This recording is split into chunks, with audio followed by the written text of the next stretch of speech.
I am in.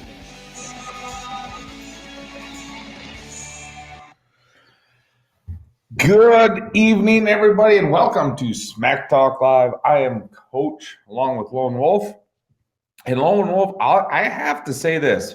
Not only do we have to review week 1 of the NFL, preview week 2, talk about the NBA playoffs, the Stanley Cup finals, we also have to talk about golf. All right. Because we have, I just want to bring it up here so I don't, at least from earlier from what I was reading, we might have a tiger sighting. So He's still there. He's still playing. He's still playing, but he was doing, or at least earlier in the day, he was doing fairly well. He might have fell off a little bit. We'll just begin there. It's the U.S. Open. You got Thomas at -5, Reed -4, Peters -4, Wolf -4. Then McIlroy. Rory McIlroy is there at number 5. Yep. And I'm trying to find, I only give you the gosh darn top 5. I'm trying to find the whole thing here, see where Tiger ended up, because he started out, he was on a little bit of a roll early on, And then I got busy at school and kind of lost track of it. Yeah, I don't know. It doesn't look like he's up there anymore. Well, let's see here.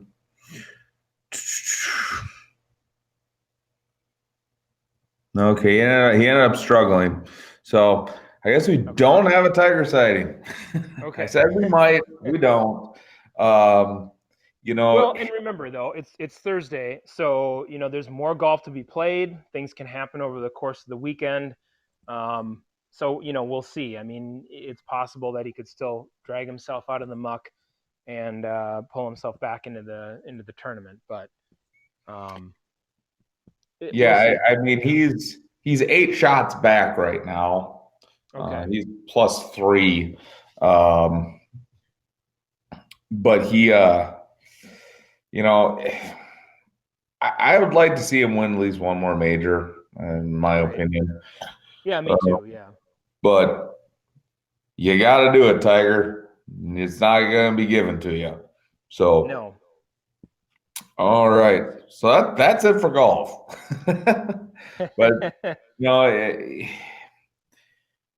it's just one of those things where you only really talk about golf when you are looking at the major tournaments, or if you have like a superstar golfer, and we really haven't had that since Tiger.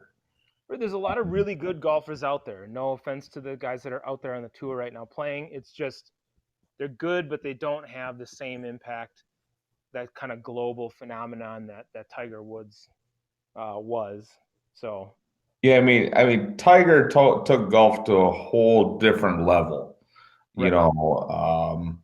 You don't see any other of these top golfers have huge endorsement deals and doing commercials and all these different things. So Or having the impact that he did across the sport itself. I mean, like I said, there's a lot of great guys that are playing on the tour. They're really good. They've won some tournaments, but they're just not the same at the same level as he was when he was in his prime. So exactly. yeah. So we'll move on to the NHL because we go from one player to 2 teams. We have 2 teams left in the NHL. This will be the first major sports championship that's crowned since the pandemic and everything shut down. We have the surprising New York Islanders versus the Tampa Bay Lightning, right? I believe, or are we still in the? No, I think we're still in the. I think we're still in the rounds here. That No, we are. lead up I'm sorry, everybody. I thought we were already in the Stanley Cup Finals. Don't crown the Lightning yet. The Islanders are still playing right now with the Lightning, so yeah, we're not quite there yet. Yeah, and I believe the Stars took care of the Golden Knights. Why? Yes, they did 4-1. Yeah. Yeah. So Dallas will play whomever wins this series. Right now, the Islanders are. It looks like they're winning 2-1. No, they won 2-1. It's tied 1-1. Yep. And it's period 3. So it's make or break for the Islanders right now.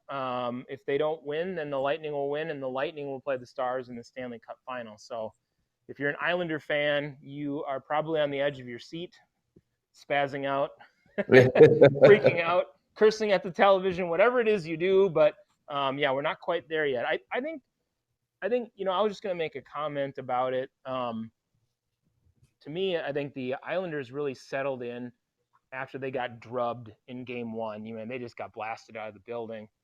And every other game has looked nice, has looked close. They've kept it close. They've kept things under control. Their goaltending is a lot better than it was in game 1, which is really what got them here in the first place. I think, we talked about that. They're a lower seed, and with that defense and goal play and goaltending play, they've done a good job. Their goalie has kept them in a lot of these games, I think. And they have a chance here yet to pull this one off, tie the series, and then anything can happen in Game 7. So exactly. So You know, we've talked about this numerous times. In the NHL, it seems more frequently you have these lower seed teams make runs to the Stanley Cup championship. Right. And I think that speaks a lot to the parity of the league because you can be sitting dead last in your division, but still make the playoffs because you have enough points. Mm-hmm. But it doesn't mean you're a bad team. It just means you have a lot of really good teams in your division. Right. So the seeding, it gets a little skewed, I think, in the NHL. Just way they score points with wins, losses, overtime losses, ties. I mean, Overtimes. Yeah, yeah, yeah. unless you're a hockey fanatic, it's really hard to make sense Right. All the scoring. Yeah.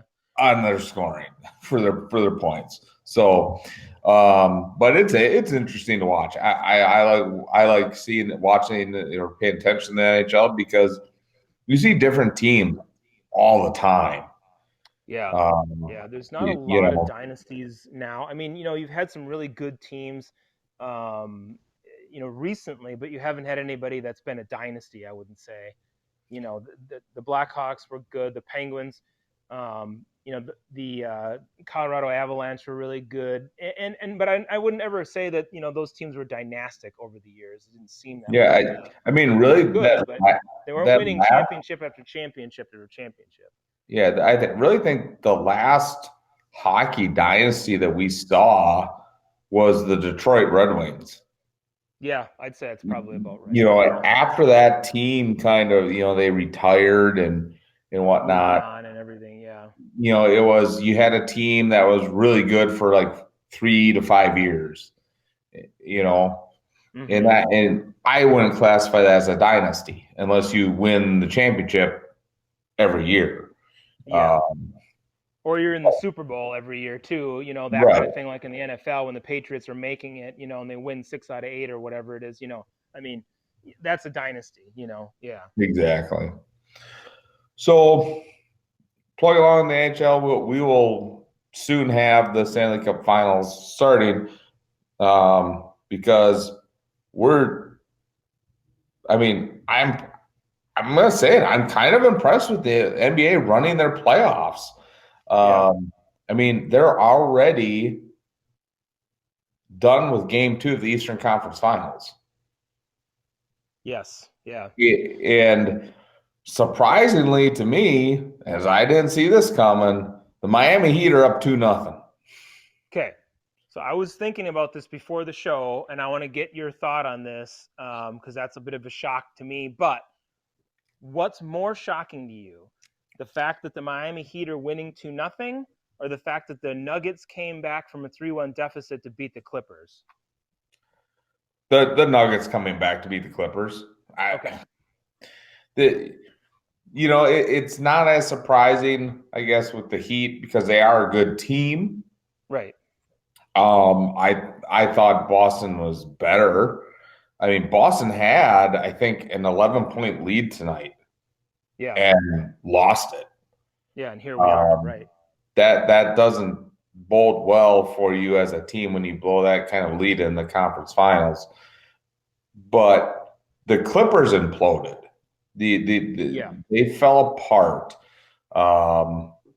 And I'll come on and say it. That's on Kawhi Leonard. You were touted as the one player that was going to make the Clippers permanently relevant in LA and overshadow LeBron and Anthony Davis. Mm-hmm. This puts a huge dent in that and cements the fact that the Lakers will always be the team in LA. Yeah. Well, until you can remove it, you can't do it. I mean, you have to remove that onus. But here's the thing: even when the Lakers stunk, you talked more about the Lakers stinking than the Clippers being good. Yeah. just tells you that what people think of the Clippers in LA, and this does not help that reputation at all. No, You were up no, it does not. 3-1. You had to win one game in 3 tries, and you couldn't do it. Yeah, That would have been like the Heat, the Bucks coming back and beating the Heat if they would have. right. So we'll see what I mean, happens. to me, it was disappointing, but I guess here, to add to what you're saying, what this is what people are going to look at, and they're going to say, "Oh, yeah, well, we don't expect much out of the Clippers. They can put together good teams and they bring in good players, but they just can't get over the hump because they can't. They never do. So it just feels like, okay, when the Clippers were awful, okay, they were awful. Now that they're good, they're just not good enough. It's like, okay, make the playoffs, same old Clippers, lose. Right. And you're right. It's exactly right.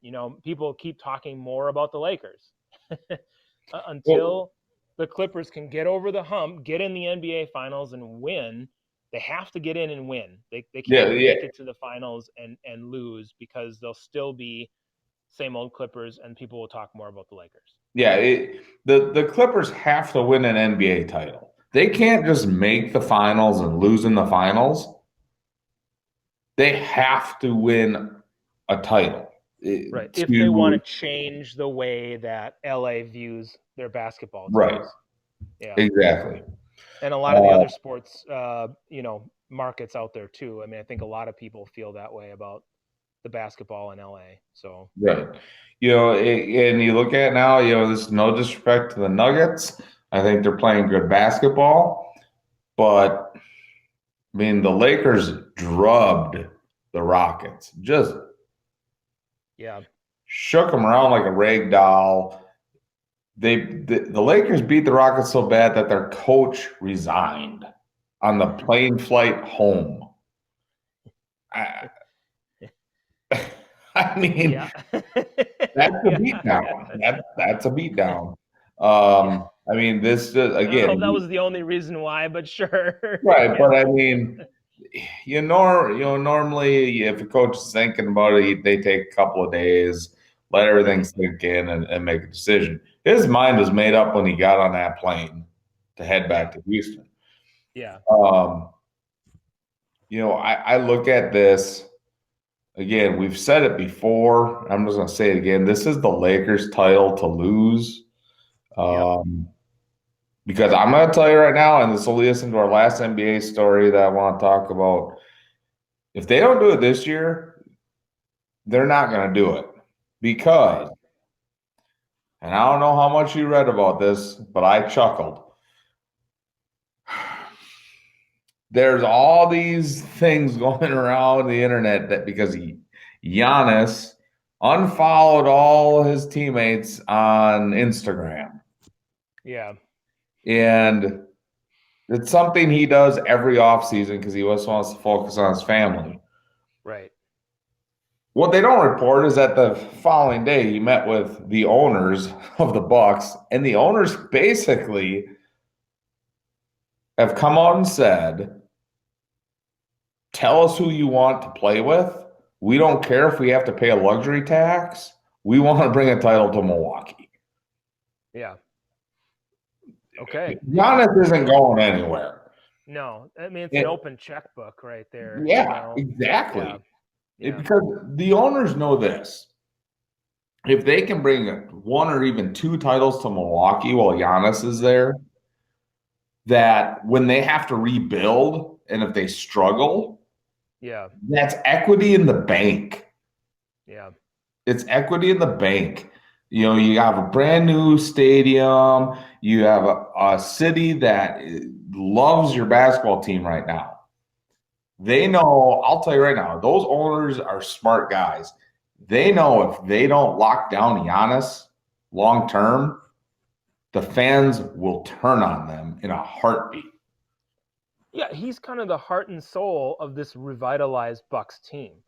And, people want to see um, good basketball in Milwaukee, because for a long time we didn't have that. We we had a time in Milwaukee with Big Dog, and we had some early '90s George Karl. It was great, Mm-hmm. but it really hasn't been good since we had the triple threat there, with the three um, big players that we had, and we had a really good run there. But we just there too. The Bucks didn't get over the hump. They didn't win a title, and now you're at a point where you've rebuilt the franchise. You have a bona fide star player. You want to keep that going, and you want to keep him in Milwaukee. You want to win a title and build some, like you said, some equity, some capital. Even, I mean, if you start winning titles, players want to play for an Mm-hmm. organization that's winning. Right. And if they think they have a chance to do that, they'll play in Milwaukee. All They right. don't care. I mean, yeah, it's a smaller market, but so what? The fans will love you. Right. And that's the thing. Unless you're one of the top 4 or 5 players in the NBA, there's not a ton of market money out there for you, anyways. Um, you know, you, It's true. Yeah. and A I guy think like a lot of LeBron players can pick and understand that. choose wherever he wants to go and be whatever market he wants, and that's he's kind of in a category unto himself with maybe one or two other players. But yeah, for the rest of those people out there, the rest of the players, yeah, if you go somewhere, you want to win a title. That's ultimately what you want to do. You obviously want to make some money while you're doing it, but if you want to win a title and you got a superstar that you can play with, and you have a bona fide chance, Milwaukee's a good place to be. Right. Yeah, and I'll tell you this, and I know you were kind of last week we mentioned it, and you weren't really high on it. Chris Mm-hmm. Paul, I really think they're going to go after Chris Paul.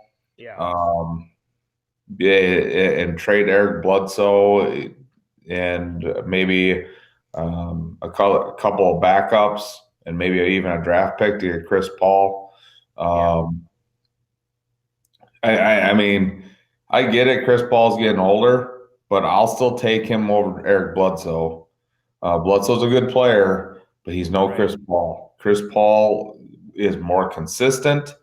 And now you have a threat besides Giannis that he can kind of create his own shots. But I didn't really see Bledsoe being able to do that when a team focused on taking Giannis away. They didn't have a guy that could create a shot if they Right. were doubling Giannis. Chris Paul can still do that. He's still Yeah. good enough to do that. Um, Now, that's not, I don't think that's the only thing they'll do. I think you're going to see some pretty significant changes in the Bucks roster this offseason, Mm-hmm. and they're going to try to get 3 legit superstars at least for the next 2 to 3 years, Sure. Sure. and really make a run And at I will it. say this. I mean, Chris Paul is a guy who, he's 35 years old. He's really experienced, a great player. And so if he steps into the organization, not only would he be able to add some firepower, but he does add something for some of the younger players you have in teaching them, as on the floor and everything. Even a Giannis. I mean, Giannis is a younger guy. Maybe there's some moxie that he can lend to him while he's there. I'm just not a huge fan of it, just because he's kind of been a bit of he's a great player, but he's been a bit of a journeyman, and I could be wrong. And maybe this will be a great fit, and I'll eat my words, and I'll be wrong, and that's fine. But I will say he would add some, something that factor to it. If you've got younger players, he would give them maybe some floor coaching. He's that Well, kind of you guy. got to He remember can this, lead though, by too. example. I, I really think if you bring in a player like Chris Paul to like Milwaukee, who has a legit superstar, you're going to see a better Chris Paul. Wherever he's kind of gone, he's had the team has leaned on him. He hasn't had, yeah, a couple I mean, years, there has been times in his career when he hasn't had to do that. yeah, not much though. Yeah. Even when he had a second person with him, they were still everybody's like, oh, Chris Paul, Chris Paul, Chris Paul. Yeah. If he comes and plays in Milwaukee, it's not going to be, oh, Yeah. Chris It's all Paul about got to do Giannis. this. It's Yeah. going to be, Yeah. no, Giannis is this. You're just helping him out. So it takes that pressure off. Yeah. Um, and I think you'll see a better player. But like I said, I think that Milwaukee is going to try to create a big three. Not like Bosh, Wade, and LeBron, Right. but that kind of setup where you have three legit players and one can be off the floor if need be, and then you have a lot of really strong role players to fill out the rest of the bench. And I really think with the owners coming and saying we're willing to spend the money, their Bucks are going to be. This is probably going to be the most aggressive we have seen the Bucks in the offseason ever. Mm-hmm. You Yeah. know, I really think that's gonna be interesting to watch to see what they do. Because they don't have a ton of big time free agents. If they lose, mostly bench players. Um, so they're going to have to do it through trades. But I think they're willing to trade some of their other players to Yeah, get. and poor Chris Paul, he spent all those years in the aforementioned Clippers franchise, Yeah. that we were talking about. I mean, him and Blake Griffin were there, and they put LA Clippers back on the map, but still, they were always the other team in LA. Right. So All right. So before we get to the NFL, let's talk a little bit of baseball because looking at the standings, we've had our yeah, first couple teams clinch playoff spots. yes, The White Sox, right, the Tampa they Bay look good. Rays, Yeah, and the Dodgers. So I mean, we thought the White Sox were going to be atrocious. right, we, right. we we wrote them off so fast. Yeah. I don't even think we talked about them. No, not really. I mean, we just kind of said they were going to finish somewhere in the middle of the pack or below, and here they are clinching a playoff spot. And the other teams that we suspected, Minnesota and Cleveland, are there, and they're fighting for a spot. But yeah, the White Sox to me is probably that's the most surprising team, I think. I, But I I got one better. I got okay, one better than the White Sox. Okay, they're not a division leader, but the Miami Marlins are sitting at 25 and 23. yeah, I was just gonna say that. Yeah, They have a 72.5% chance of making the playoffs. They're sitting fifth in the National League right now. right. I mean, I didn't anticipate them at all. no. Especially in that division. I mean, we had split on who we thought was even going to make the playoffs out of there. We both had the Braves, obviously, but you got Philly and the Mets, and the Nationals are obviously bad. We thought they would be a lot better, but the division's competitive, and yet Miami is sitting there in the second spot. Yeah. I'm shocked. And if the playoffs were to start today, they would be in the playoffs. Yeah. I, I mean, so the Marlins and the White Sox are the two most surprising teams that I think we've seen. Now, the Nationals, I think we both thought they'd be better than what Right. they are. I mean, they have almost the worst record in the league right now. Yeah, it's pretty Um, bad. you know, we both thought the Brewers would be a little bit better than they are. Right. You know, we thought the Red That Sox. division, though, you look at it, that division is still pretty close and pretty up for grabs. Yeah, except for the Cubs. Yeah. You know, it's Just that because there's division's only, not very good. they're already 30-20, and you only got 60 games. Yeah. Yeah, So yeah. The NL Central is not very good. right. Um, it's just the way it is. But how about the Red Sox? We both thought the Red Sox would be better, and they're sitting at 19-32. Yeah, they're terrible. Yeah. They're bad. Um, so again, this is where I think that changing your playoffs permanently is going to start getting some enthusiasm because now you look at some of these teams. In the American League, it's pretty almost cut and dry who's making the playoffs Yeah, I think so. because you have the Houston Astros sitting at, I think it looked They're they're at 25 and 25. 25. After that, Baltimore, they're 6 games under. I mean, it goes from 98.7% chance of making the playoffs to 1.2%. I mean, Right. you're either good or bad in the American League. But you go look at the National League. You get down there, and after the top 4 teams, Right. you have the next team would be Miami at 72.5. So they're pretty safe as long as they don't totally collapse. Right. Yep. But then you go down to There's no 69 guarantee. point, 69.3, 69.7, 52.9, 58, 44. Right, because you've got the Giants, you've got the Marlins, you've got the Phillies, you've got the Reds, you've got the Cardinals. And even the Brewers. You've got a And whole even the slew of Brewers. teams that have possibilities, and maybe even the Rockies if you really want to say. I mean, Right. they have a chance. You It's a know, 10.7% chance according to this, but they have a chance. if any of those teams go on like a 10 game win streak, they're right there. They're probably in the playoffs. Probably, yeah. Now, is that possible? Absolutely. Will it happen?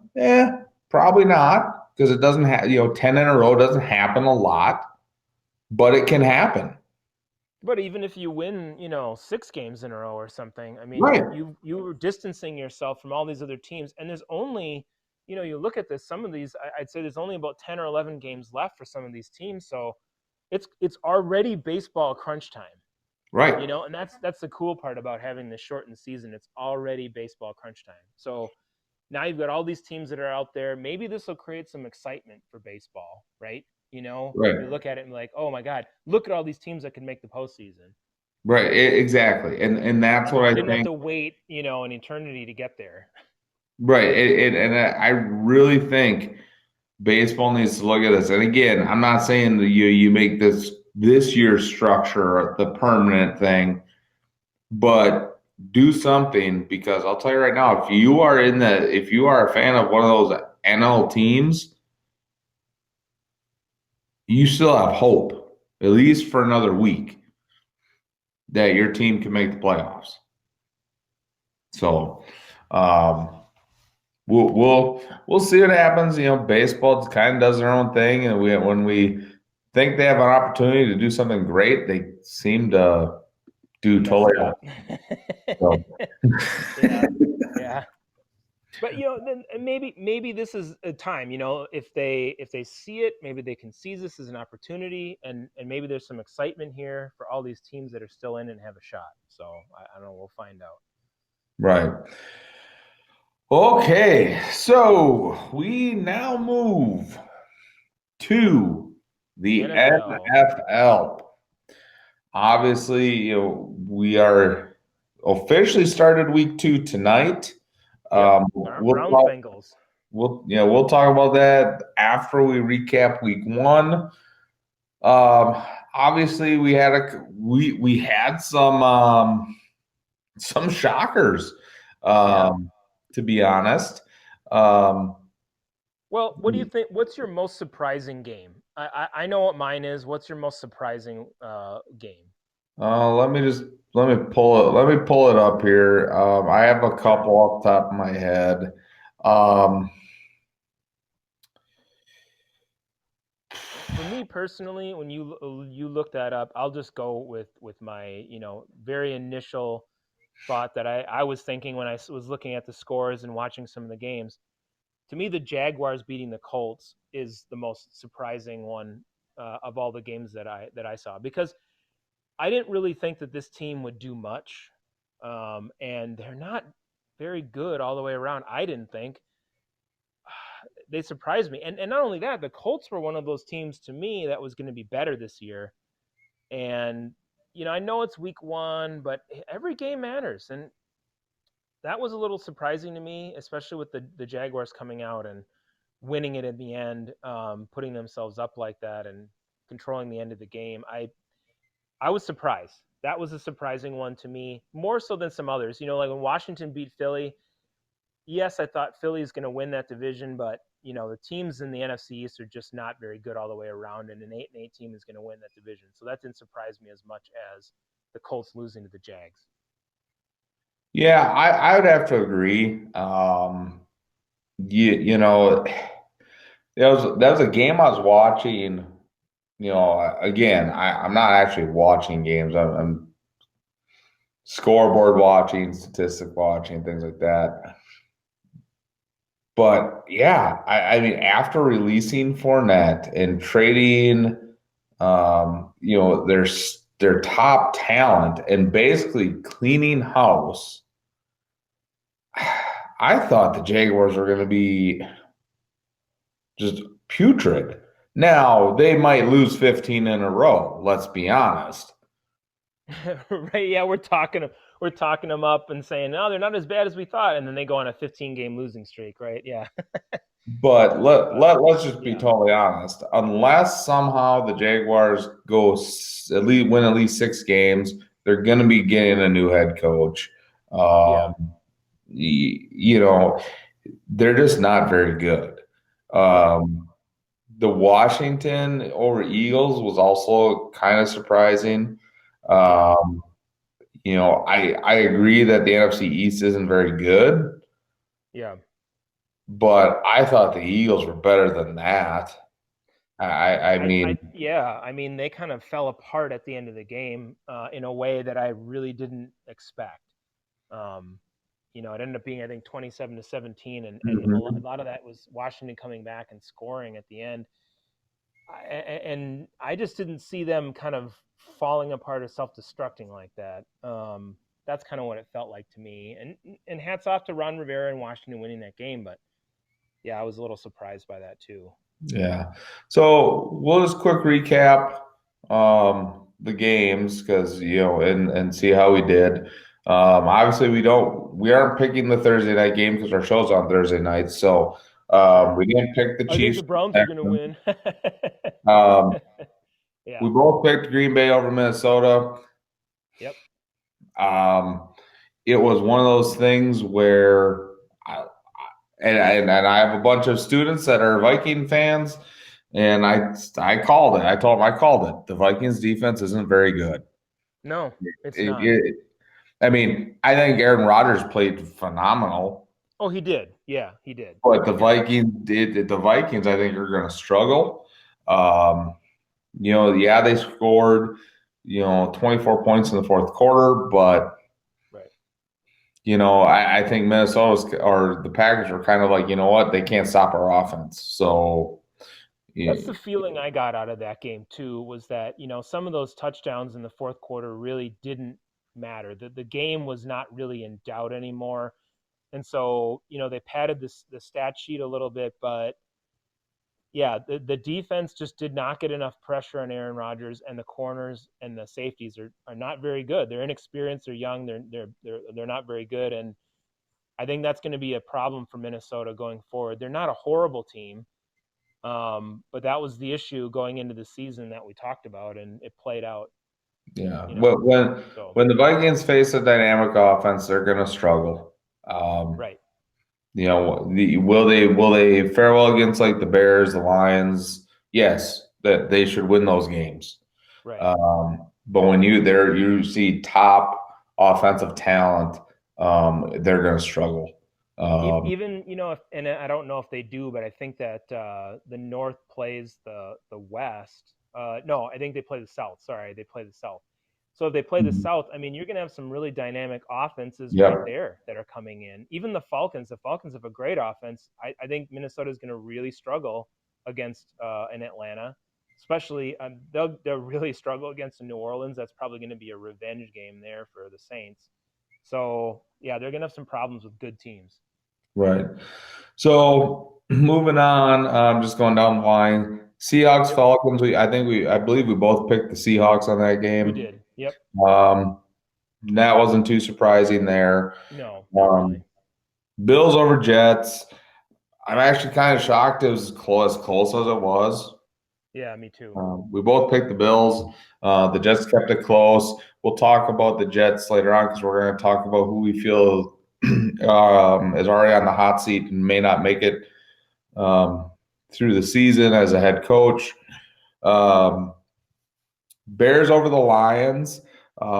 You picked the Bears. I picked the Lions. The Lions just imploded. I mean, you had a huge lead in the fourth quarter, and the Bears scored 21 points, Yeah.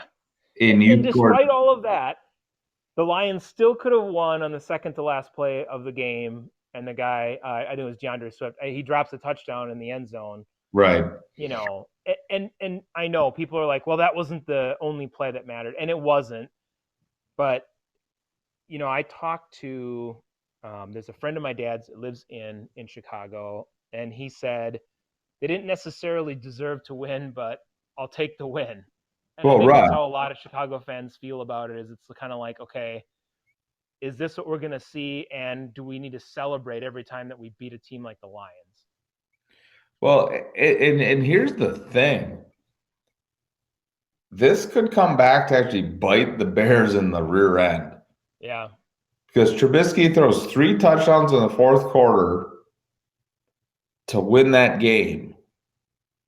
I think that's going to put a false sense of security in Trubisky with the coaching staff, yeah, thinking, "Hey, we got the kid figured out. right. Look what he did."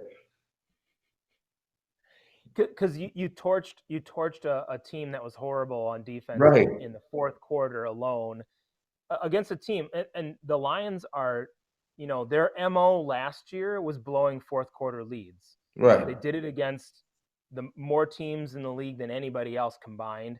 Um, so it's, yeah, you can be happy about that. It's a win, but if you're looking at being a contender, yeah, that's not a gauge of being a contender. No, no,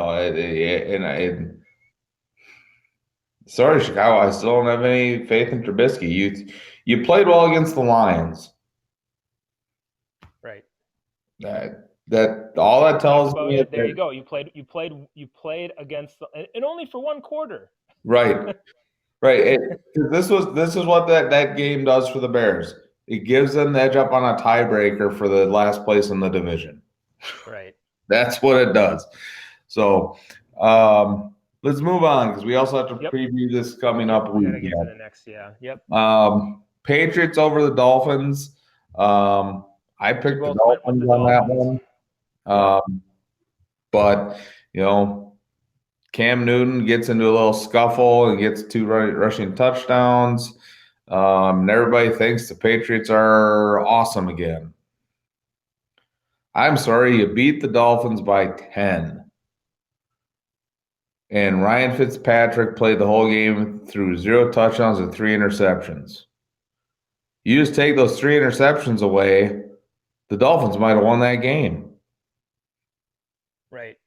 Yeah. What I saw out of the Patriots is they their defense is still it played well against an offense that hasn't quite figured it out yet, and they only won by 10, and they didn't dominate in any way. I think people are making too much out of this, and I don't really see the Patriots contending still. I really don't. I mean, you won one game against a lesser opponent. That's how I view it. So they're not Right. back.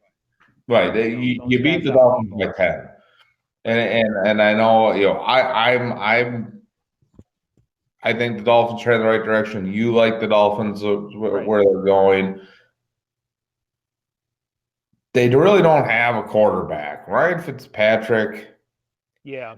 he's a stopgap quarterback until they feel Tua's ready to play.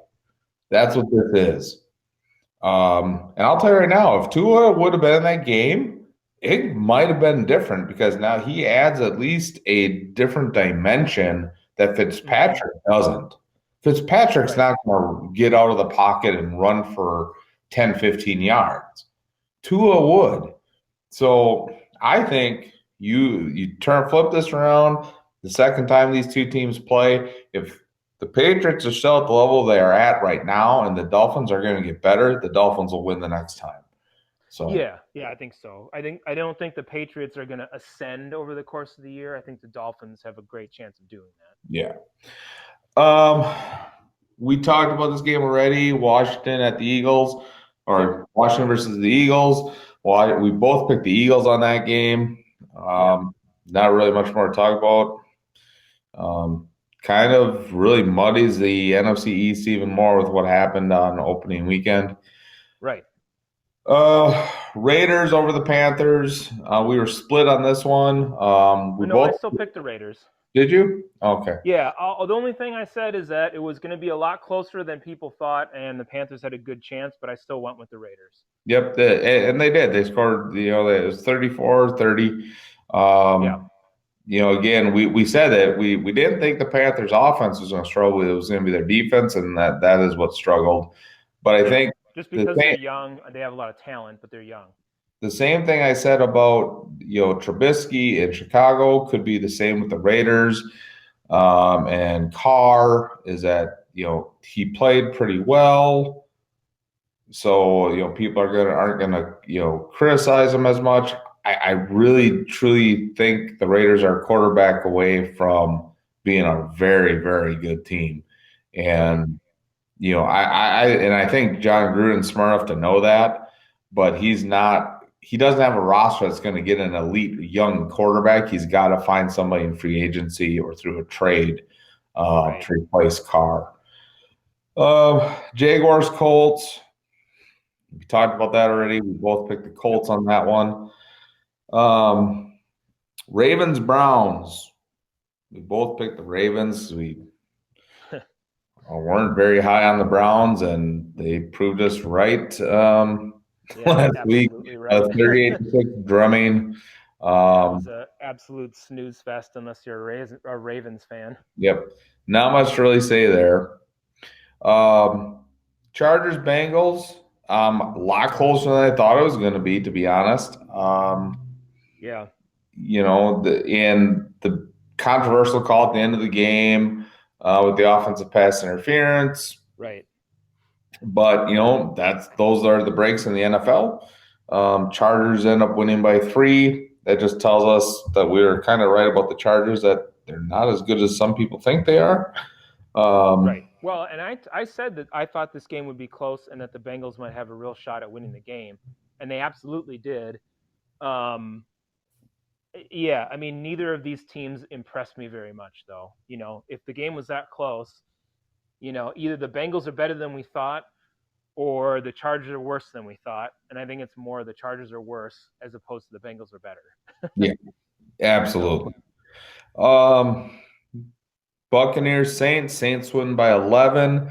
I believe we both picked the Saints in this one. we did. Yep. Um, again, I think the Buccaneers are going to be a playoff team, but I don't think they are as good as people think. I don't think Tom Brady can play at a high level anymore. He's a quality quarterback. He's not going to turn the ball over, which is going to put Tampa Bay in position to win games. But when you go up against an elite team, I don't think the Buccaneers have what it takes to make it to the Super Bowl. I think they obviously struggled against the Saints. I think they'll struggle if they play the Seahawks. I think they'll struggle if they play Green Bay. Uh, it's just the way it is. I don't think Tom Brady has it anymore. Right. Um, No, it's not. This team is not one of those where, and then we just had a comment about them being, all hype. I don't think they're all hype. I still think they have some pieces that I think they're good. But this team, people wanted to anoint them as the Right. possible Super Bowl champion, and that was absolutely incorrect. I mean, you saw that this offense has a lot of struggles.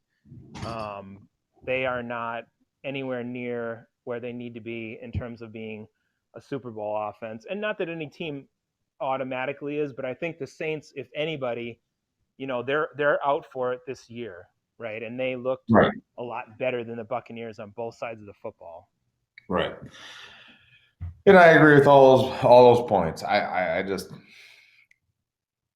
I'm not ready to say that the Buccaneers are a top tier team, even in the NFC. No. They're a playoff team. They're not a top tier team. So moving on, Cardinals 49ers. I called this one. I called it. Yes, you did. I picked the Cardinals over the 49ers. I don't think the 49ers are going to be able to duplicate what they did last year. I think they have too many injuries in their receiving core, and they keep adding up. I mean, they're continually bringing in free agent wide receivers. Garoppolo is not a quarterback that's going to make a receiver better unless you have a stud receiver for him. He's not going to elevate an average guy to a great guy like Aaron Rodgers can or Drew Brees can. He Right. can't do it. He's not that. He's not that guy. No. And with all the injuries they had at wide receiver, yeah, it's just not there.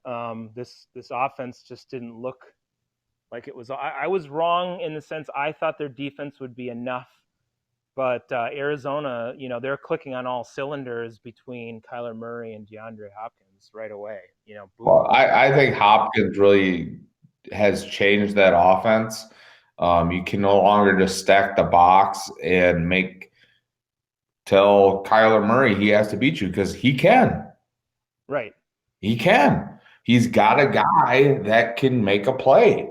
And you knew Hopkins was going to come out week one and be dominant because, right. You look at Houston and they couldn't move the football in a way that they used to be able to with Hopkins.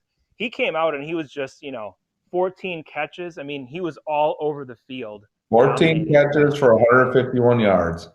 Yeah. I mean, he basically gave Houston the big middle finger on that one. Right. That was a horrible trade by Houston. Great trade for the Cardinals. They totally got the better end of the deal there. Yeah.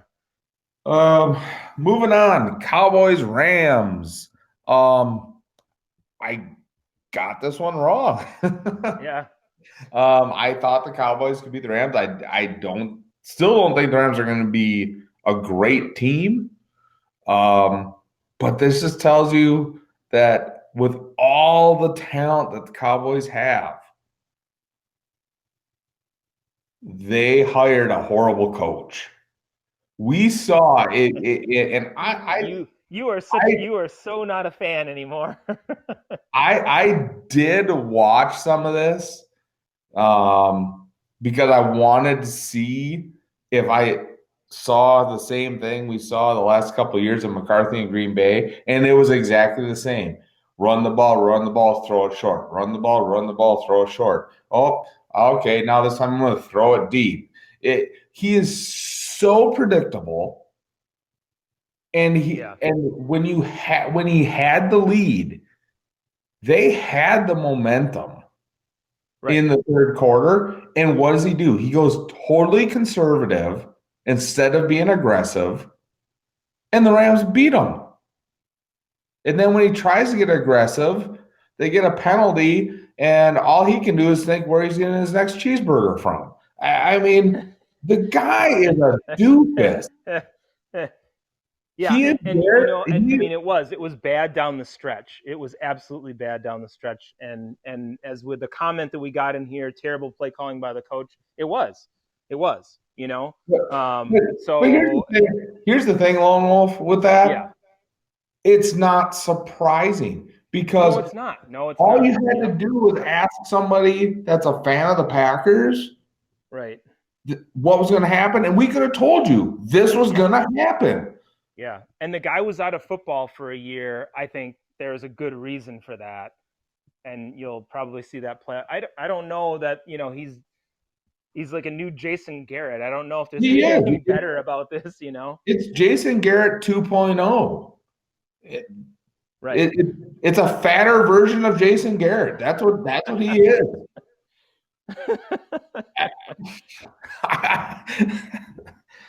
I mean, I wouldn't be surprised if he goes to a high school athletic event and tries to fight another ref. I mean, Yeah, right. guy's a Yeah, without the clapping and the butt slapping. Exactly. Yeah, exactly right. Yeah, that's good. so Yeah, I feel sorry for Cowboys fans. you I know, to me, do. and we both thought in this on the flip side of this, we both thought the Rams wouldn't be that great. So Right. does this give you more confidence in the Rams, or just because they played the Cowboys and the Cowboys, you know, muffed it up because of the coaching and the way that the team played? Well, this tells me that the NFC East is going to be another nine or eight win. Nine Yeah, or eight yeah. wins is going to win the NFC East. That's what this tells me. Because with all the talent the Cowboys have on offense, they only could score 17 points against the Los Angeles Rams, who are not that good. Right. They aren't. And I don't want to hear, oh, they have Aaron Donald. I don't care. That's one guy. Yeah. The Rams are not even going to be 500. And people No, I were don't think they will. I calling the mean, Cowboys that's a murder's row of a division. Even though, you know, we kind of said, you know, the 49ers are going to be a little bit down based on what we saw. I mean, obviously it's one game, but then you look at the Cardinals and then you look at the yeah. Seahawks.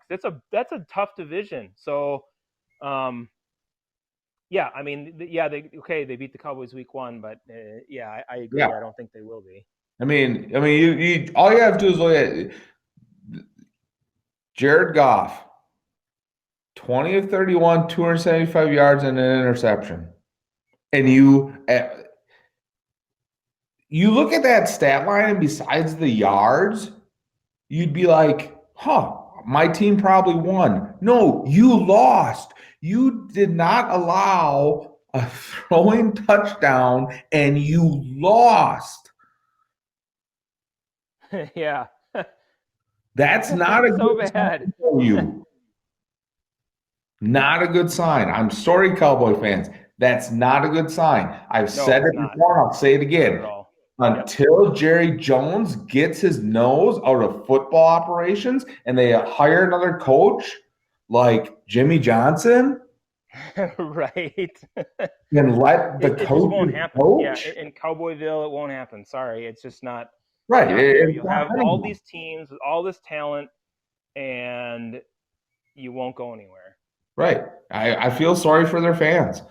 Um, Moving on to Monday night, Steelers Giants. Kind of shocking that the game was as close as it was. Yeah. But the Steelers then did end up winning by 10. Jones had performed well, but I still don't think I think it's more of the Steelers just kind of getting acclimated to new people. Connors did get hurt in the game. Right. Yep. He So was out. I forget what the injury was. If he's going to be out longer than just this week, I don't recall offhand. yeah, But either do I, but I the Giants are not going to be very good. And then the final game of the week 1, the Titans over the Broncos, 16-14. in an epic battle with a lot of missed field goals. Yep. But this is kind of how the Titans MO. Just win. Just win. Right. It's not pretty, Doesn't have to be pretty. but they won. Tannehill threw for 2 touchdowns. Derrick Henry had over 100 yards rushing.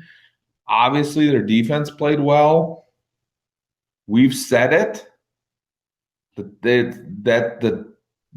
think the Titans are probably one of the better teams in that division and should be. Now you look at, if things keep going, they are kind of week one, they should be the hands down favorite in that division. Right. But we'll see. I think the Colts will respond, and bounce back. But that doesn't bode well when you lose to the Jaguars. No, it does not. So. And yeah, I think the Titans are probably the best team in that division. Just looking at it, I think we talked about that. Thought the Colts would be resurgent, but yeah, I think the Titans are. And you're right. That that game to me is not that concerning if you're a Titans fan. And you only gave up 14 points. So overall, you had some struggles, but that's kind of the way you win football games. And you still come away with the win because you do enough to be able to get it. So they're a scrappy team, and they're going to be good this year. Right. Yeah. All right, so that's week one. Couple surprises. Yep. But that's the great thing about the NFL. You just never know. You just never know. If you don't come prepared to play every week, you can lose. So moving on to week two with a game going on in progress. It's a awesome. This is I don't know why this was not on the Monday night primetime slot. Bengals versus the Browns. The Browns are up. I'm so surprised. I don't know. Why would you not put it on, primetime Sunday Night Football? So the Browns are up 12. Okay. And I'm sorry, I'm not a Baker Mayfield fan. I'm just not. But because if he was even a good NFL quarterback, they wouldn't have got shellacked by Baltimore as much as they did. They probably still would have lost, but it wouldn't have been that bad. So you look at last week's, and now you look at this week, and people are going to start raving about Baker Mayfield again, and this is why. Why? We're in the fourth quarter. Bengals. I mean, yeah. Well, this is what they're not going to look at that. Lone Wolf, come on. They're not going to look at that. They're going to look at the stat line. He's in the fourth quarter. He's 16 of 22, 219 yards and 2 touchdowns. Yeah. That's what they're going to look at and be like, oh, look at him. Look how good he is. Everybody, I'll give you a hint. It's the Bengals. Right. It's the Bengals. He should do that. I mean... He should. Exactly. The Bengals aren't that good. He should be doing that. The Bengals are probably going to have a top 5 pick in the draft. I'm sorry. Yeah. It's just the way it is. Don't read into it and get too excited. The Browns played a good team, one of the best in the NFL, got completely manhandled by the Ravens, and now you turn around and you play the Bengals and you have a nice close game. Baker Mayfield looks good, but 219 is, I don't want to say it's pedestrian, but it's not that great. Not for playing the Bengals. Right. So, yeah, this is the year that we said that Baker had to prove himself. Well, he's not proving himself. But and that's the thing. You still and hey, he just threw an interception. So there we go. You still got to play right on cue as we're ripping on him. You have to play Baltimore again. You have to play Pittsburgh twice, and that's just the division. So after those 6 games, if he can go 5-1 and only lose to Baltimore once, I'll say all right, he's legit. I don't think he's that legit, to be honest. So, I do think the Browns are going to hold on to win this game. They should. Yeah, they should. Yeah. They're in the fourth quarter. Bengals have the ball, but you're up by 12. You should win that game. Moving on to the meat of the games here. So we have the first game, another barn burner. Lone Wolf, I can't contain my excitement for this one. The New York Giants at the Chicago Bears. Yep, this is going to be a good one right here. And if you're the Bears, you have to say to yourself, okay, we got the Lions and the Giants. Maybe we'll get lucky and we'll start the year 2-0. I mean, I don't know. They got a chance here. Lone Wolf, if they don't start the year off 2-0, oh my Lord. Yeah. You're at home versus the Giants. Again, though, here's the thing. You start off the season with two opponents that aren't very good. Trubisky plays well in both those games. False confidence can creep in. Yeah. Absolutely. If I'm a Bears fan, I am very cautiously approaching this because you cannot tell me if any Chicago fans are listening, please let me know what you think about Mitch Trubisky. Right. Because I'll tell you right now, I've coached for a long time, and you start out against teams that aren't very good, and you have players that you're kind of iffy on whether they can do anything for you, and then they play well against bad teams. Some people don't look at it and say, okay, well, we got to take who he did this against into context. And they just look at the stats. It's just like the Baker Mayfield thing. Right. So, Yeah, I agree. I mean, I think that's the thing. People will look at it and they'll say, okay, a little bit of a resurgence by him. Maybe he's figuring it out this year, but it's just not. It's not there yet. You play two bad teams, and uh, I feel like there's nothing in week one that's telling me to have confidence about him at all. And so we haven't really touched on the Giants, but the sad part is about this is I think that the Bears will beat the Giants, and we will be having a conversation about this because people will say, "Oh, look at Trubisky. He's better than we thought, and he's right. figuring it out, and blah blah blah." And I think that's the route where it's going to end up going. Yeah. And I absolutely agree. I think the Bears will win this game. And the people are going to be saying, "Look at Mitch Trubisky. We figured we fixed him. We fixed him.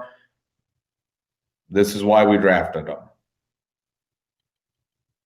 Yeah. Then why didn't Yeah. you do it? That's why we traded up to draft him. So, all right. So we both picked the Bears. Next game, Falcons at the Cowboys. Interesting game here. Very interesting game.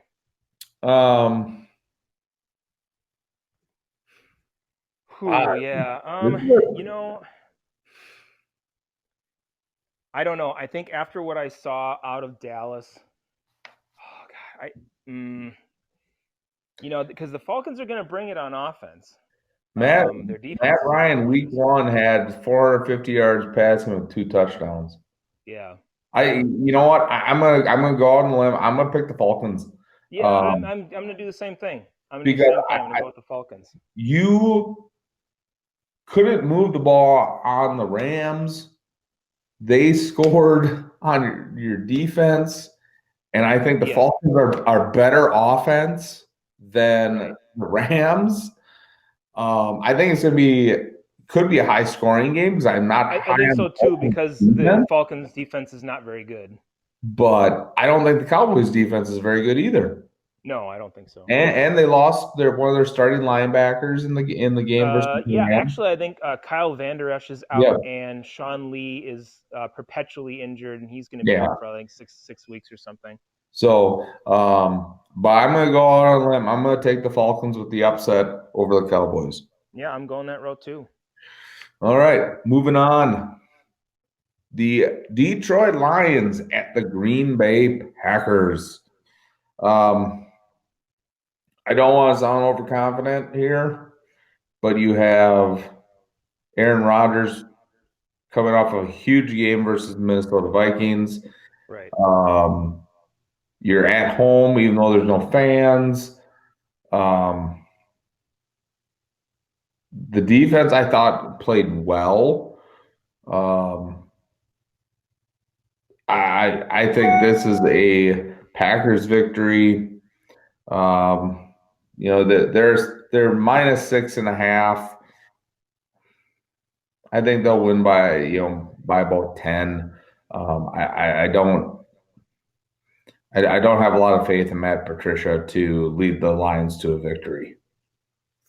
Yeah, I think that it's going to be worse than that. And the Packers are probably going to win by like 17. I mean, as fans, we can be a little bit more overconfident about the whole thing. The Packers won't. They'll take them seriously, but this team is not good.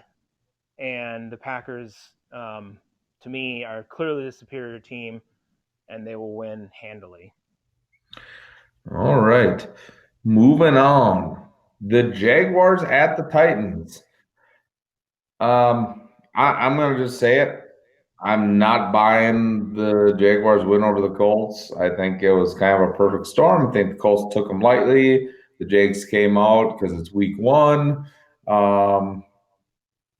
And I believe Tennessee beats them by double digits. Now, if the Jaguars could pull off the upset, I'll start believing a little bit that they're better than what I think. I just think last week was a shot in the dark, and if you play the Colts 100 times, you may win 2 more. Right. So yeah, I don't. I'm taking the Titans easily. Yeah, I think the Titans will win this game. And the thing that I have confidence in is you saw the Titans win week 1, and they did it in an ugly fashion. The Titans are one of those teams that can win in multiple different ways. It doesn't have to be pretty, like I said before.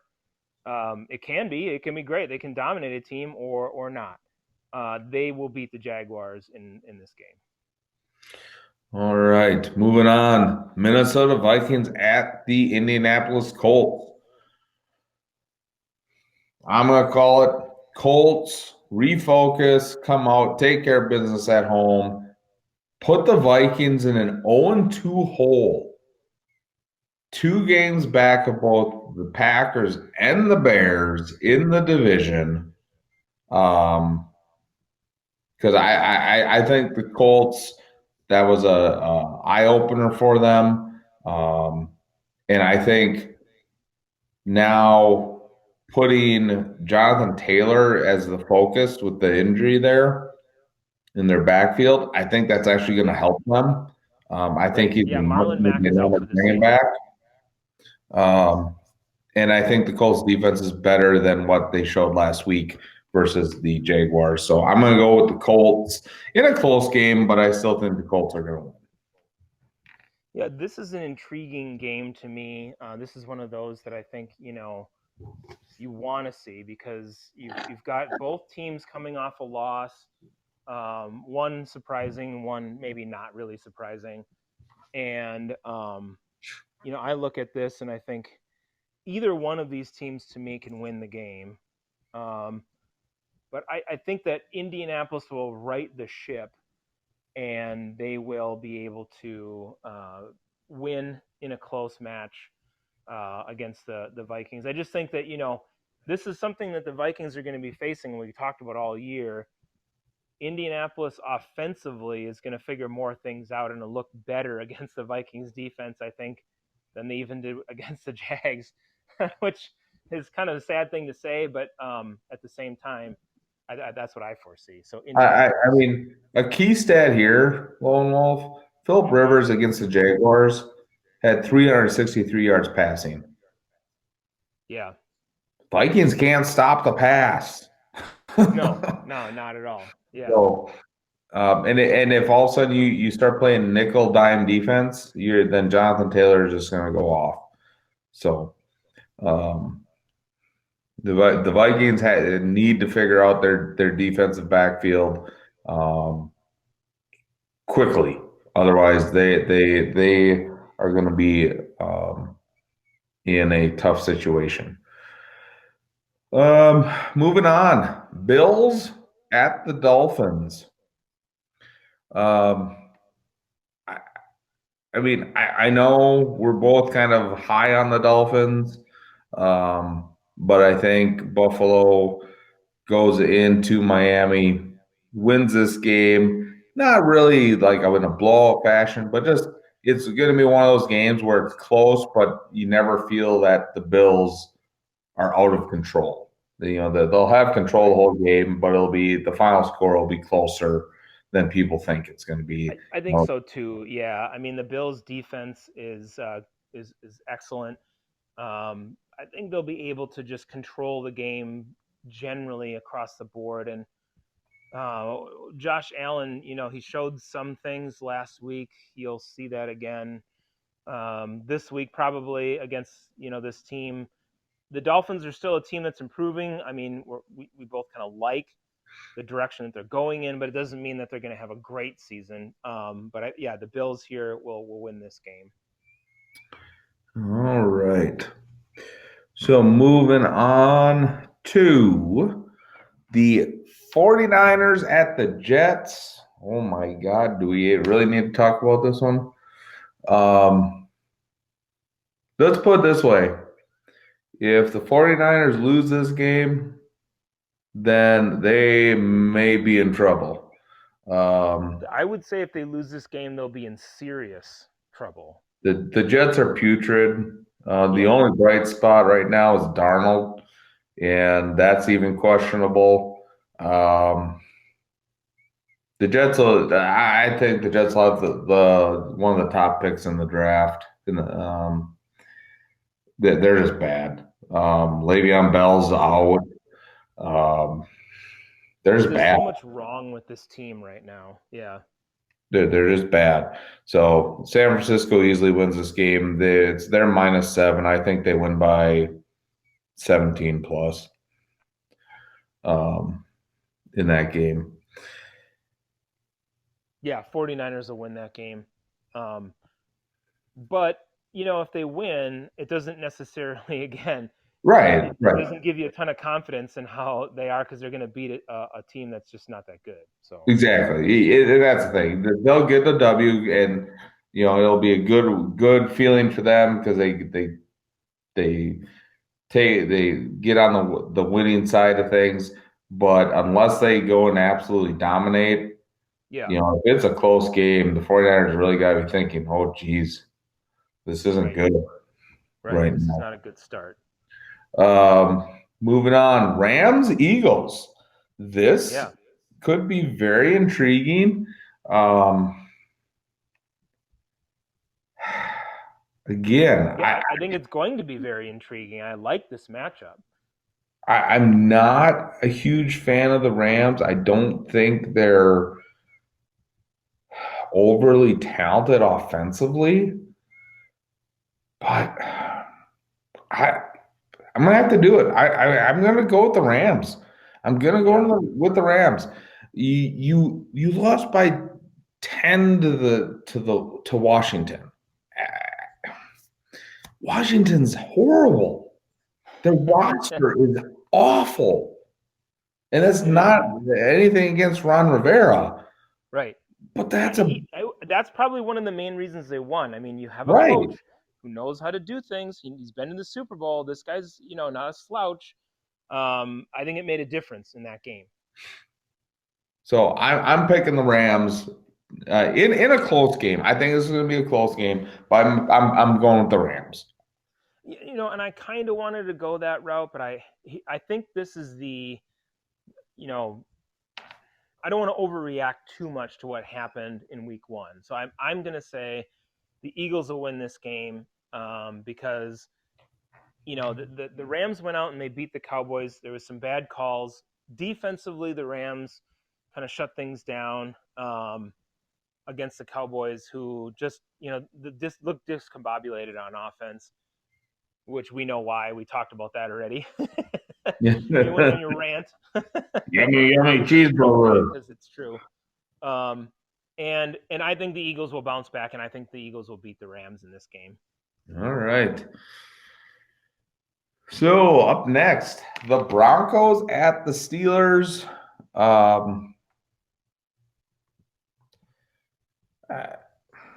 I'm not really high on the Broncos. Right. You're without Von Miller on defense. Your offense is young and unproven.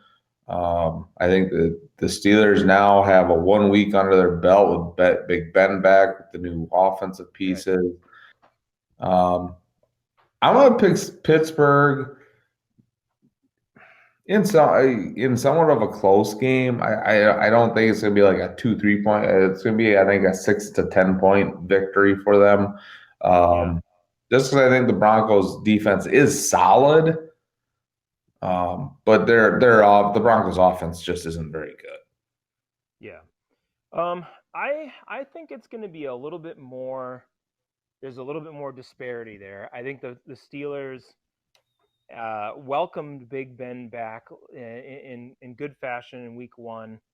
Yeah, they played the Giants, so it wasn't, I mean, they're not a very good team, but Big Ben's a proven guy. He's a winner, and I think he figures things out more with the offense.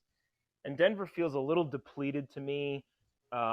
Defensively, they're still good, but they feel a little depleted. And offensively, they still are figuring things out, especially with young guys on that side of the football. So I think they go in and they win by more than that.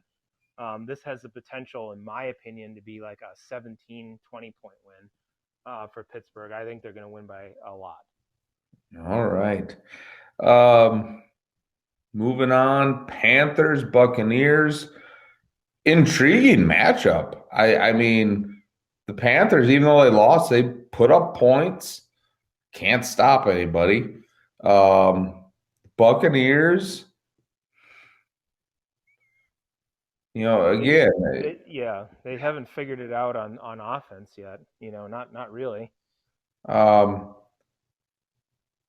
I guess this is where I'm going with giving Arians more of a nod there. I think the Buccaneers will get into the win column here, but I think this is going to be a shootout.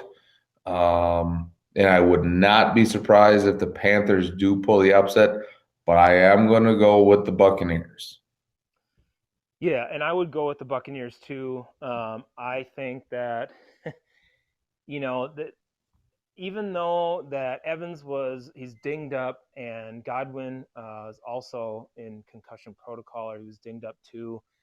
Um, this offense is going to be less mistake prone, or less mistake free, or less mistake prone. They won't have as many mistakes. That's what I'm trying to say, as they did in Week 1, mostly because of the team they're playing. I mean, they played the Saints, who really put a lot of pressure on Brady, and I want to see the Panthers defense get there, but they're still young. I don't think they're quite going to be at that level. So I agree with you. I think it's going to be something like that. It'd probably be a high scoring game, but the Buccaneers are going to edge the Panthers in this one. All right. Moving on to Washington at Arizona. Um, I don't want to spend too much time on this one. Cardinals are going to win this game. A great story week 1 with Washington beating the Eagles. I don't think they're going to duplicate it. I think Cardinals offense and Cliff Kingsbury, and I was a big critic against him going from college to be an NFL coach, but Right. if he can keep doing what they did in week 1, they're going to be a force. Not saying they're going to make the playoffs, but they're going to be right there in contention if they can keep playing the way they did week 1. I think the Cardinals easily win this coming weekend versus Washington. Yeah, I think they handily win in this game because Washington has no one that can cover DeAndre Hopkins. And if the Cardinals can score at will against Washington, which basically I think that they will, game's going to be over. So to me, it's not a close one. All right. Following that game up with the Chiefs at the Chargers. Again, not spending much time here. Chiefs, No. yeah, hands down, walk away with this one. Yep, agreed. Chiefs win. Moving on to the Ravens at the Texans. I'm sorry, these afternoon games are horrible matchups to talk about. I think the Texans are dead last in that. Well, I shouldn't say dead last. Between them and Jacksonville, Right. I'll give Texans the edge there, but just because of the quarterback. But the Ravens handily beat the Texans. They're -7. I think they should be -17 because this isn't even going to be a game. No, it will not. Lamar Jackson looked like he was in form again. Now, granted, it was against the Browns, but it doesn't matter because he just looked good. He's going to look good again against the Texans, excuse me. And the offense for the Texans is going to continue to struggle. So this isn't even going to be a game. Right. All right. No, okay. We finally got an intriguing one here. The New England Patriots at the Seattle Seahawks. Um, it's intriguing to me because this, I think, could tell us how good the Patriots are or are not. I really like the Seahawks. Russell Wilson and their offense looked very, very dynamic in week one. Thank you, Russ, for helping me win in week one. Exactly. In my fantasy league, I was a high score, so hey. But Yeah, he was awesome. when looking at this,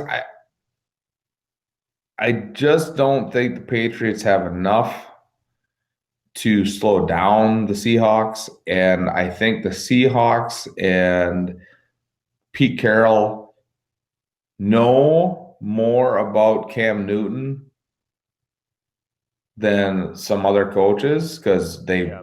played him a lot.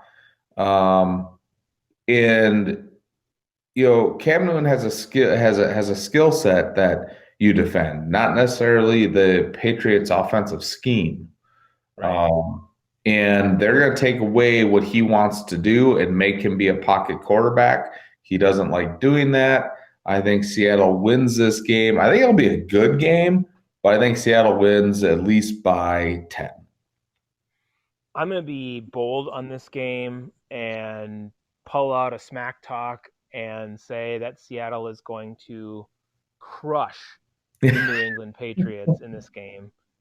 I don't think it's going to be good. I think it's going to be one-sided, and Seattle let trounce the Patriots. Wow. They are Trouncing. going to win by a lot. I think this is It's our going to first be ever ugly. it's our first ever announcement of a trouncing that's going to happen. There it is, folks. The trouncing. Yes, Seattle is going to just eat New England alive in this game. It will not be a close game. I may eat Well, my words, but this is what I feel. I'm hey, feeling it. it's our show. We get to That's make right. we get to make the statements we want. And you know Yep. what? Unlike some of these other professional sportscasters, we admit when we're wrong. Right. Exactly. I mean, we did that with week one. We admitted it Yeah, all the way through. we admit. So The professionals, they always make excuses. All right. yeah. The final game of week two. The Saints at the Raiders. Um, Yeah. my boy I John love this Gruden matchup. versus the Saints. I would love to sit here and say I think the Raiders are going to win. I don't think they're going to win. I think the Saints offensively are too dynamic for them. The Raiders are a nice young team, up and coming. But I think the Saints not necessarily make it a snoozer of a game, but they win this game easily, at least by 2 touchdowns. Yeah. I think it might be a little bit closer. I think the Raiders have some of the stuff to be able to hang with the big boys in the NFL. But in the end, I think, yeah, the Saints will win. To me, the Saints are a team.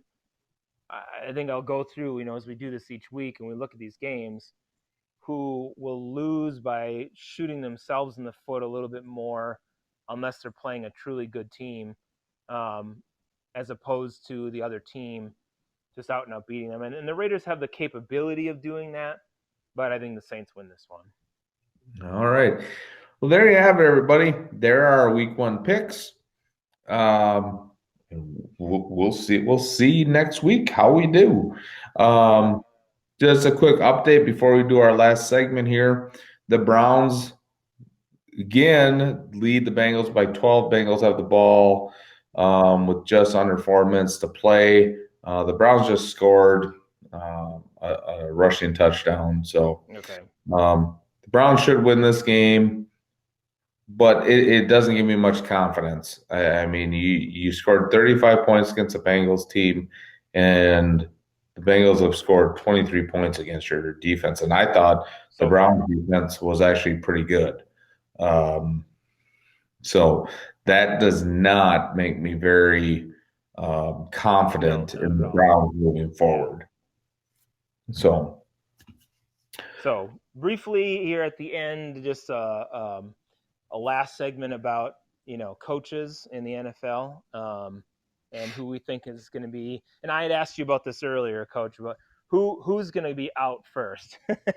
Well, this is interesting. I have 2 candidates right now, and I went back and forth on who I thought was going to be fired, and then I flip-flopped, and I flip-flopped back, and I flip-flopped back again.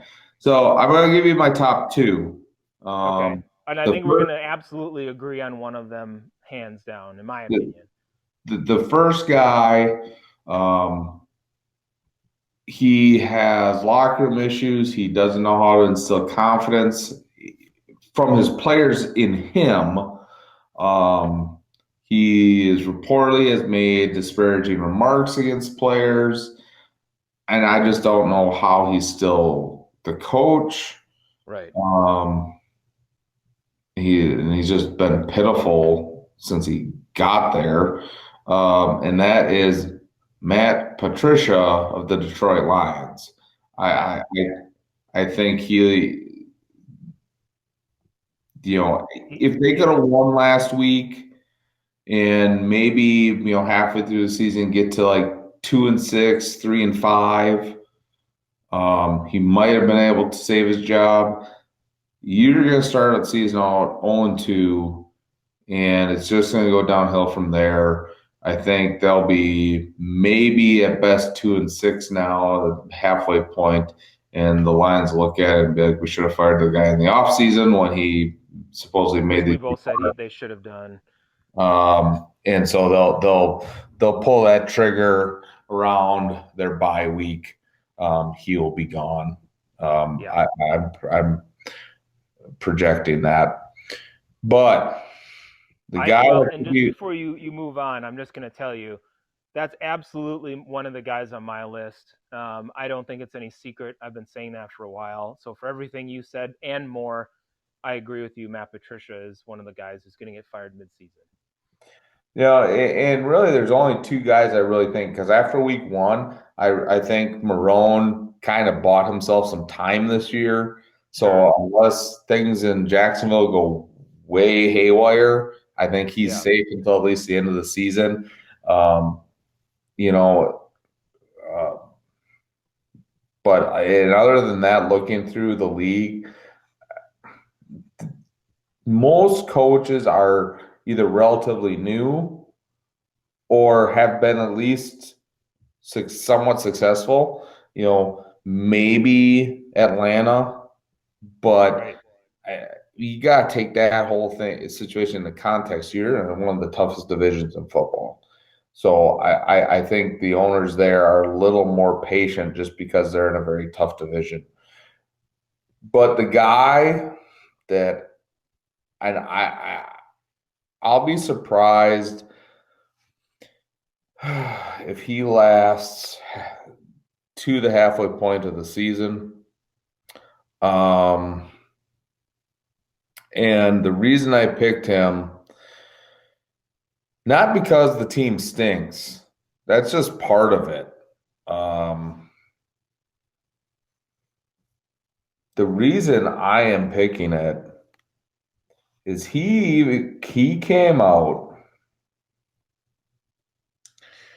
and said he felt bad about putting Le'Veon Bell back into the game after he knew he was injured. That is utter incompetence.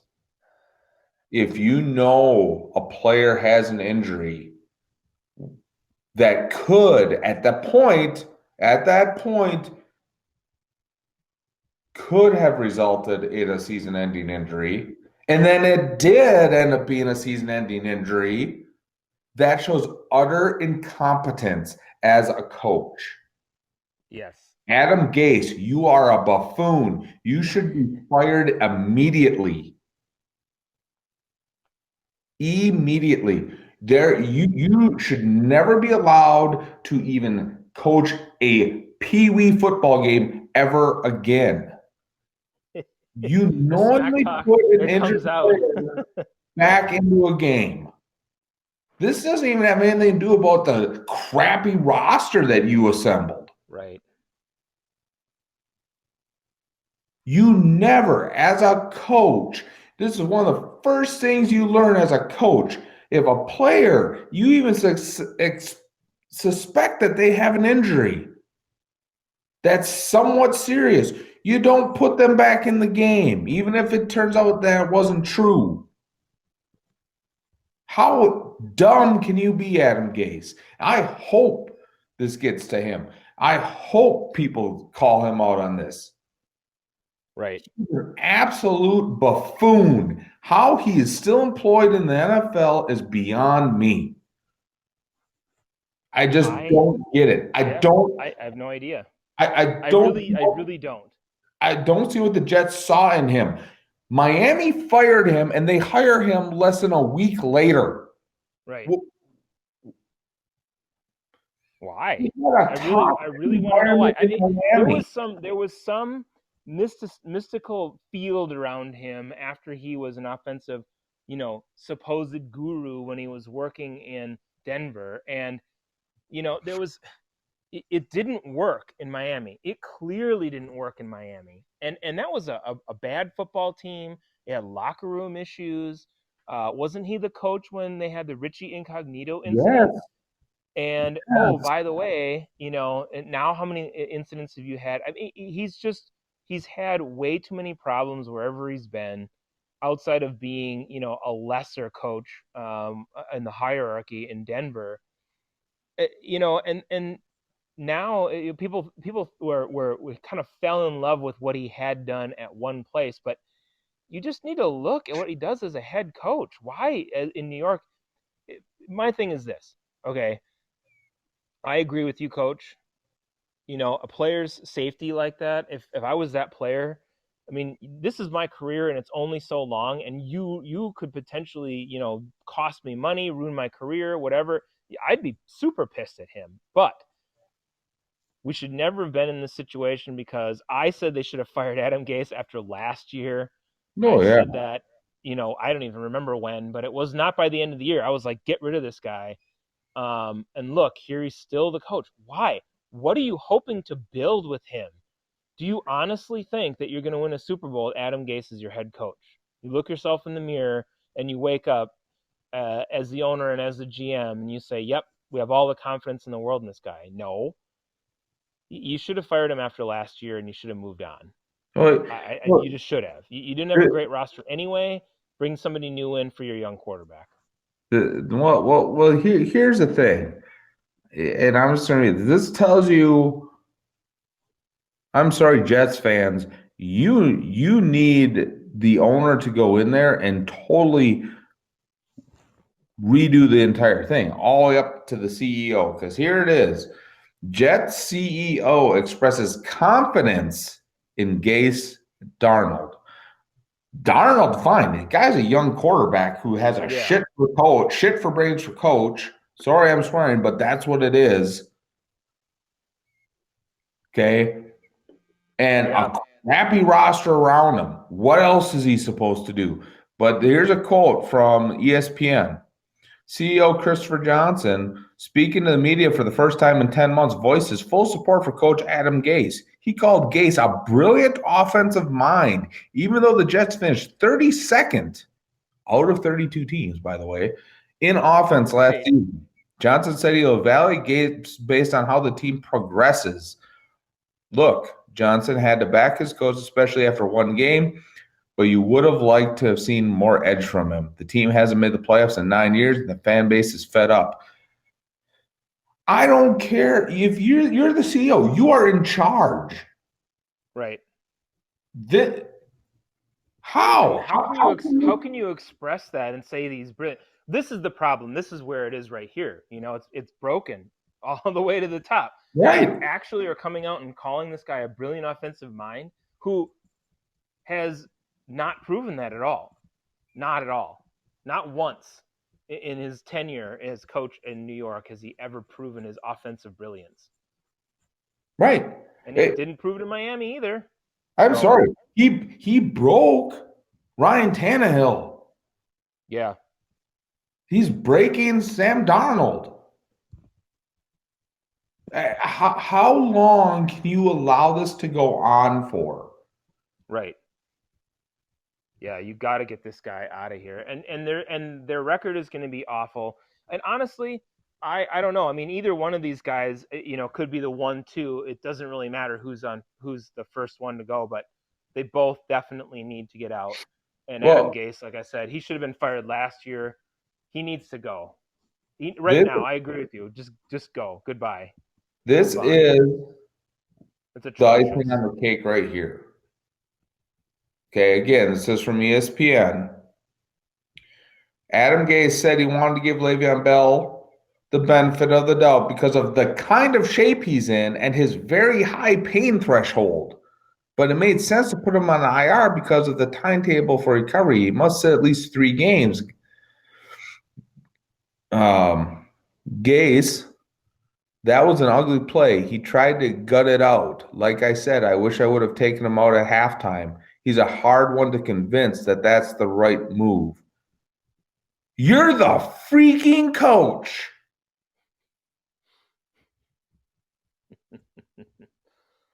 You're the Yep. freaking coach. Doesn't matter if the player's happy about you putting him on the bench. Nope. You're the coach. Hello? Well, Yeah, what there's don't no you get, convincing. Adam Gase? Okay, I get it. Guys want to play. It's their careers, but yeah, you're the coach, and you see that a guy's injured, you tell him to sit down, shut up, and stay on the bench. You are in charge of that team, and any good coach in this league does those things. You put the They guy are in hard because of his not to high do. pain threshold? Yeah, Well, how does that make any sense? You knew he was injured. Mm, yeah. you idiot. You knew he was injured. That'd be like So that'd have been like when Aaron Rodgers broke his collarbone in Minneapolis if they right. had left him in the game to play. Well, he has a high pain threshold, Yeah, so just leave him in there. It'll be fine. even though he broke the part of the collarbone on his throwing shoulder, he has a high pain threshold. We'll just leave him So in there and see what happens. Yeah, well, yeah, he'll be we don't fine. want to let him gut it out. Yeah. Well, how stupid does that sound?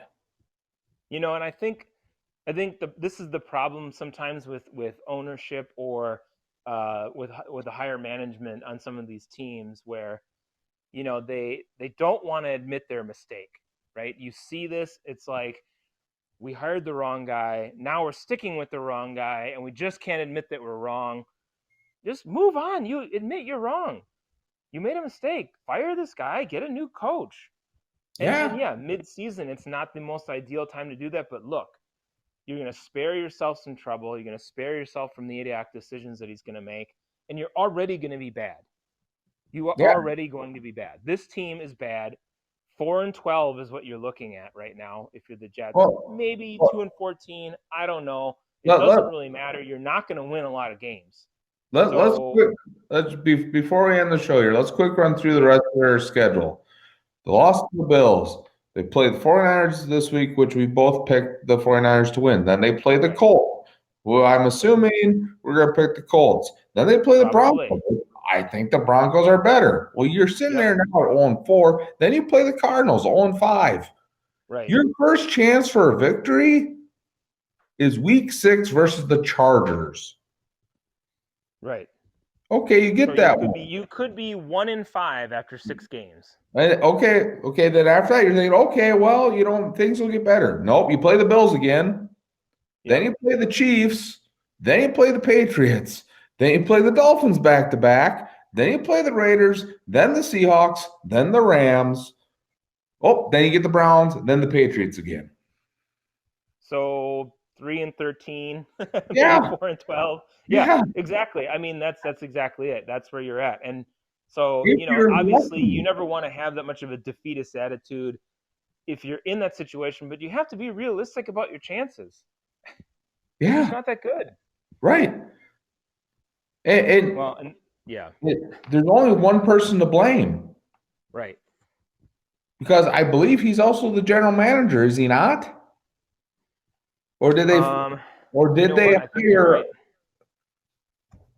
I think he's the one who makes that decision. Yes, Mike McGannon was fired as the Jets GM, and head coach Adam Gase was serving in an interim capacity, I think. Let's see if it's. Oh no, Joe Douglas. Joe Douglas. Okay. So Adam Gase was the general manager after Mike McGannon. So I'm probably pronouncing that wrong. Last year, their GM was fired, and Adam Gase served as the interim GM through the course of last year, or part of last year. So that should tell you something right there. And then, they got a new GM, but still. But I mean, so the CEO comes out and says he supports Gase. Where's the GM? Yeah, what's Joe Douglas doing in this time? Because guess what? Is he saying about this? Hey, Joe Douglas, you didn't hire Adam Gase. Yeah, he's not your guy. And usually, if you want to make some changes here, a general manager comes in and brings in his own guy. Yeah. Because guess what? Adam Gase is going to mess everything up and get you fired. Yeah. Is that really what you want, I mean, oh my Lord. Adam Gase is the biggest buffoon in professional football right now. I mean, I'd rank him the 32nd coach in the league right now by a lot. But I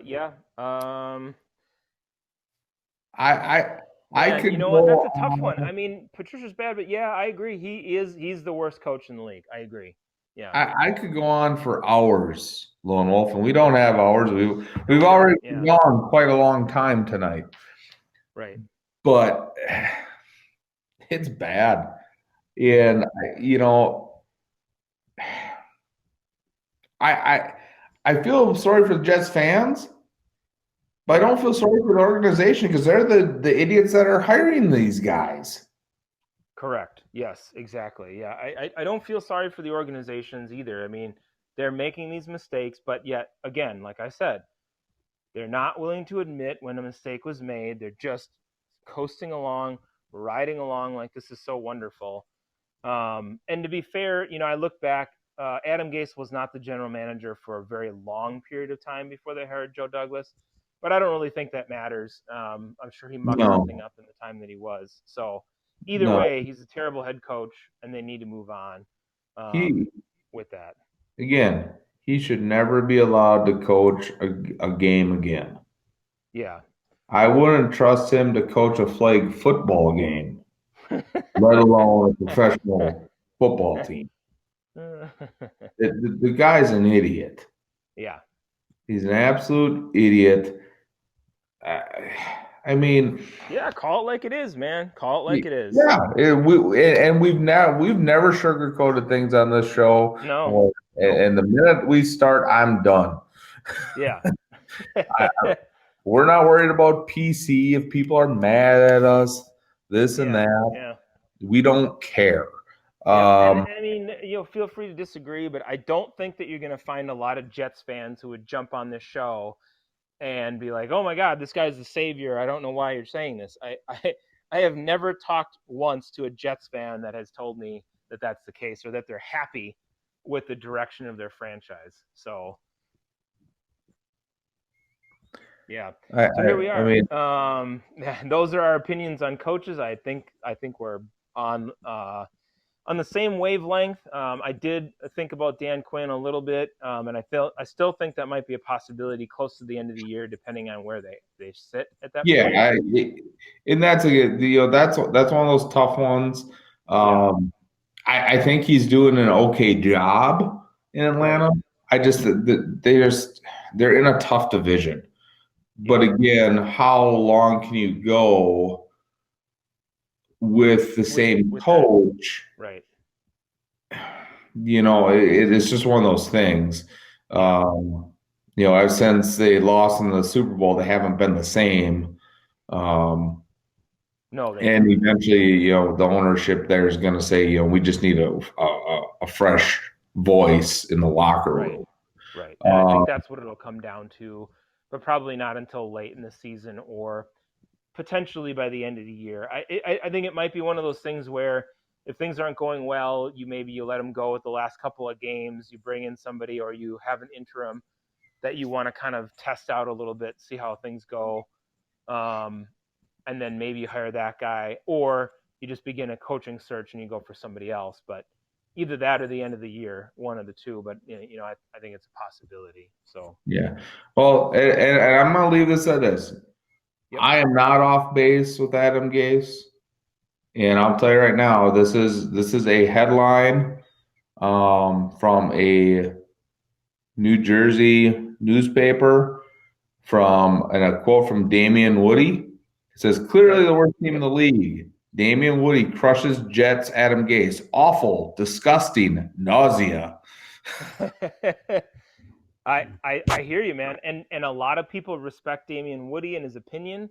So it's definitely out there, and I happen to agree with all of that. Like I said, I couldn't I couldn't agree more. I mean, just from a football standpoint, like I said, the guy should have been gone last year. So good to see that other people are seeing the same things and saying the same things about what's going on there. The Jets just, as a fan of the Jets, I'm not a huge fan of theirs, but if you're a fan, you deserve better. You deserve better Yeah, than that. absolutely.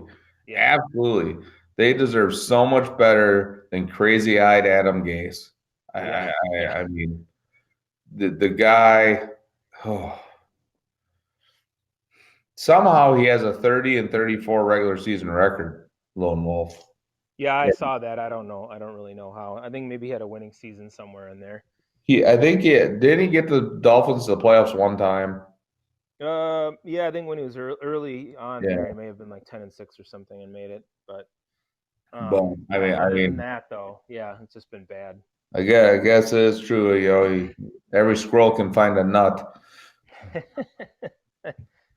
But So so that's the show for today. Real quick, Cleveland did end up beating Cincinnati 35-30.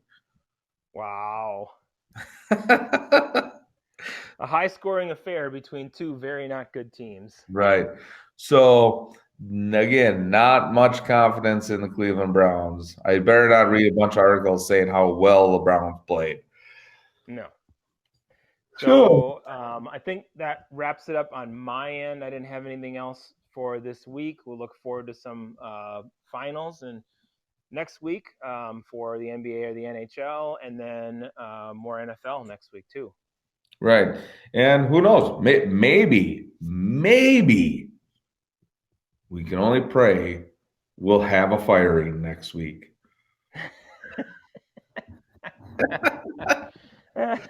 We shall see. We shall We see. shall see. We shall see. Thank you, everybody, for stopping in, listening, or listening to this taped. Hope you all enjoyed it. Hope your fantasy teams have all started out well. I know mine did.